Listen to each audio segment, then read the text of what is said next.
हरदा में जिनको कांग्रेसी बताकर भारतीय जनता पार्टी में शामिल किया गया, वह पहले से ही भारतीय जनता पार्टी के हैं। यानी अखबार में झूठी सुर्खियां भाजपा ने बटोरी हैं, ऐसा आरोप लगाया है अब हरदा क्षेत्र के विधायक रामकिशोर दोगने ने। उन्होंने पूर्व मंत्री कमल पटेल पर जोरदार पलटवार किया है। भाजपा के नकली नेता के नाम से उन्हें मशहूर कर दिया है। सांसद प्रतिनिधि कमल पटेल के द्वारा झूठी वाहवाही और क्षेत्र की जनता को गुमराह करने का काम किया गया है।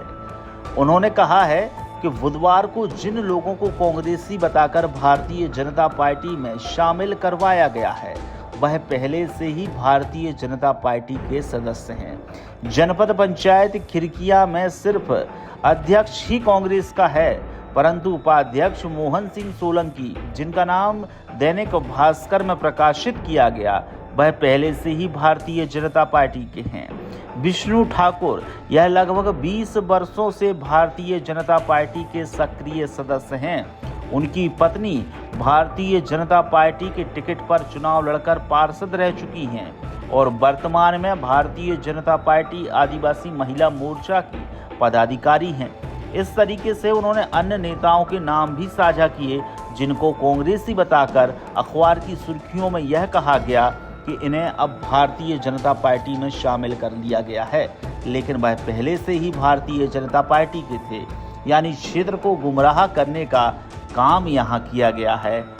आने का मकसद एक ही था कि कल एक न्यूज़ चल रही है कि कांग्रेस के सैकड़ों कार्यकर्ता कमल पटेल के यहाँ ज्वाइन किए हुए, कांग्रेस भाजपा ज्वाइन किया। तो मेरा ये कहना है कि कमल पटेल पे आरोप है कि ये नकली नेता हैं और फर्जी काम करते हैं हमेशा कमल पटेल, और ये भी फर्जी काम किया इन्होंने। आप मुझे बताइए, उसमें बताया गया है कि मोहन सोलंकी ने कांग्रेस छोड़ भाजपा ज्वाइन की। मोहन सोलंकी खिरकिया जनपद के उपाध्यक्ष हैं, भाजपा के नेता हैं और भाजपा की तरफ से उपाध्यक्ष बने हुए हैं। उनके साथ ही एक विष्णु ठाकुर के नेतृत्व बताया गया। तो विष्णु ठाकुर की पत्नी यहाँ पार्षद रही हैं हरदा में, मेरी जानकारी के हिसाब से, और ये भी भाजपा के नेता हैं। ये भाजपा के नेताओं को खड़े करके फोटो खिंचाकर आप लोगों को भी गुमराह कर रहे हो, जनता को भी गुमराह कर रहा है। इसलिए मैं नकली नेता इनको बोल रहा हूँ। और मेरा तो इन पर ये आरोप, इन्होंने मेरे ऊपर बताया कि इनसे परेशान होकर लोगों ने कांग्रेस छोड़ के भाजपा ज्वाइन की। मेरा तो ये कहना उनसे है कि मेरे से परेशान, मैं तो 2 साल अभी हुआ है, 2 साल भी पूरे नहीं हुआ, आपने आरोप लगाया 2 साल में वादा खिलाफी की बात की है। तो मेरा तो आरोप ये है कि आप यहाँ 25 साल से हैं, 90 से राजनीति कर रहे हैं, 93 से विधायक हैं, और आपने कौन सा विकास किया ये तो बताएं, एक विकास तो बताएं। और विकास के अलावा भी मेरा तो सीधा सीधा आरोप है कि आपने सेंट्रल स्कूल क्यों नहीं बनने दिया, 10 साल तक क्यों नहीं बना, आपकी उदासीनता के कारण। आपने मॉडल कॉलेज को क्यों रोक रखा था, आपकी उदासीनता के कारण ही रुका रहा। आपके कारण ही यहाँ का लॉ कॉलेज रुका रहा, आपके कारण ओवरब्रिज रुका रहा, आपके कारण खिरकिया का ओवरब्रिज रुक रहा, आपके कारण ही खिरकिया का कॉलेज रुका रहा। क्यों नहीं किया अभी तक? आप 25-30 साल से विधायक और सब कद्दावर नेता रहे हैं, तो आपने क्यों नहीं कराया? आप पहले अपना जवाब दें। मेरा तो क्वेश्चन है आपसे कि ये सब चीज़ों को बताएं कि ये लेट क्यों हुए हैं और लेट होने का कारण क्या है, ये स्पष्ट करें तो ज़्यादा अच्छा रहेगा। मेरे ऊपर आरोप लगाने की बजाय, मैं तो सरकार में नहीं हूँ, इसके बाद काम करा रहा हूँ। तुम तो सरकार में रहे, मंत्री संत्री सब कुछ रहे, अगर आप मुँह हिलाते तो काम हो जाता, पर आपने काम नहीं किए। क्षेत्र की जनता को गुमराह करके जीतते आए हैं। अब जनता समझ गई है और आपको हरा भी दिया आपको उसका। तो ये परिणाम देखकर आप काम करें और सही बात करें तो ज़्यादा अच्छा रहेगा। ऐसे झूठ अफवाह नहीं फैलाएं।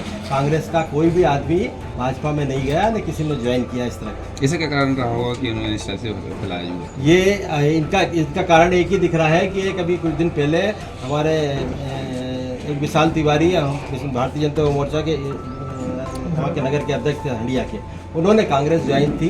उससे घबराकर इन्होंने ये मैसेज देने के लिए जनता में कि कांग्रेस के लोग भी हमारे साथ आ रहे हैं। तो मैसेज भी दे रहा हो तो झूठ मैसेज दे रहा हो, गलत मैसेज दे रहा हो। जो लोग ज्वाइन किए हैं उसमें सब भाजपा के बड़े नेता भी दिख रहे हैं, और जिनका नेतृत्व बता रहा हूँ, पेपर में दिख रहा है नेतृत्व विष्णु ठाकुर का नेतृत्व में और मोहन सोलंकी के नेतृत्व में, जो बड़े पद पे है, संवैधानिक पद पे हैं, उन लोगों का बता रहा हो। तो इतनी झूठ कहाँ चलेगी? तो ये जनता को समझने के लिए आप लोगों के माध्यम से मैसेज देने के लिए आपको बुलाया कि आप ये झूठ बोलते हैं, नकली नेता हैं और फर्जी काम करते हैं। कमल पटेल टोटल उनका यही काम है, सांसद प्रतिनिधि जी का यही काम है।